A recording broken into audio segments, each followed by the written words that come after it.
was 18 years old when I got married.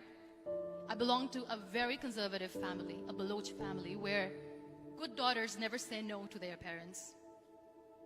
My father wanted me to get married, and all I said was, if that makes you happy, I'll say yes. And of course, it was never a happy marriage. Just about after 2 years of getting married, about 9 years ago, I met a car accident. Somehow my husband fell asleep and the car fell in the ditch.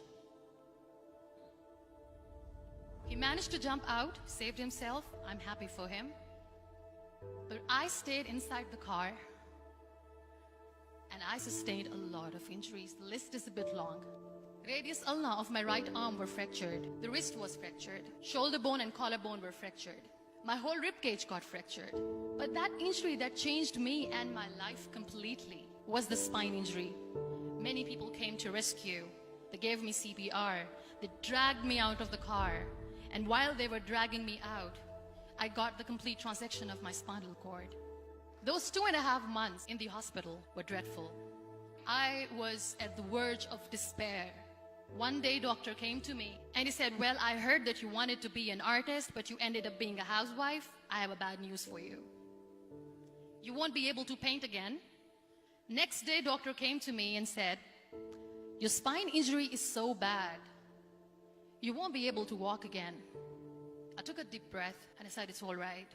Next day, doctor came to me and said, because of your spine injury and the fixation that you have in your back, you won't be able to give birth to a child again. That day, I was devastated. I started to question my existence. Why am I even alive? So what kept me going was, one day I asked my brothers, I know I have a deformed hand, but I'm tired of looking at these white walls in the hospital and wearing these white scrubs. Bring me some colors, bring me some small canvas. I want to paint. So the very first painting I made was on my deathbed, where I painted for the very first time. What an amazing therapy it was. Without uttering a single word, I could paint my heart out. I could share my story. People used to come and say, what lovely painting. So much color. Nobody could see the grief in it. Only I could. And that day I decided that I'm going to live life for myself.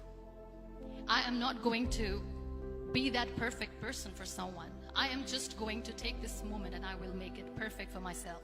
That I'm going to fight my fears. So I wrote down one by one all those fears. And I decided that I'm going to overcome these fears one at a time. You know what was my biggest fear? Divorce. But the day I decided that this is nothing but my fear, I liberated myself by setting him free. And I made myself emotionally so strong that the day I got the news that he's getting married, I sent him a text that I'm so happy for you and I wish you all the best.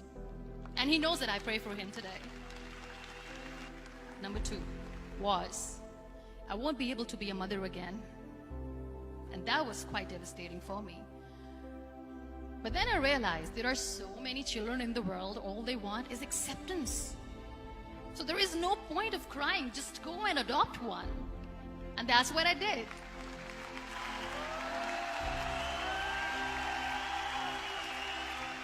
I gave my name in different organizations, different orphanages, and I waited patiently. 2 years later, I got this call from a very small city in Pakistan. I got a call and they said, are you Muniba Mazari? There is a baby boy and would you like to adopt? I could literally feel the labor pain. I said, yes, yes, I am going to adopt him. I am coming to take him home. And that day, Niall was 2 days old, and today he's 6. You know, when you end up being on the wheelchair, what's the most painful thing? People think that they will not be accepted by the people because we, in the world of perfect people, are imperfects. So I decided to appear more in public. I started to paint. I have done a lot of modeling campaigns. I decided that I'm going to join the national TV of Pakistan as an anchor person. I became the National Goodwill Ambassador for UN Women Pakistan, and now I speak for the rights of women, children. I was featured in BBC 100 Women for 2015. I'm one of the Forbes 30 under 30 for 2016. So when you accept yourself the way you are, the world recognizes you. It all starts from within. We have this amazing fantasy about life. This is how things should work. This is my plan. It should go as per my plan. If that doesn't happen, we give up. I never wanted to be on the wheelchair. Never thought of being on the wheelchair. This life is a test and a trial, and tests are never supposed to be easy. So when you're expecting ease from life, and life gives you lemons, then you make the lemonade, and then do not blame life for that. It is okay to be scared. It is okay to cry. Everything is okay, but giving up should not be an option. They always say that failure is not an option. Failure should be an option, because when you fail, you get up, and then you fail, and then you get up, and that keeps you going.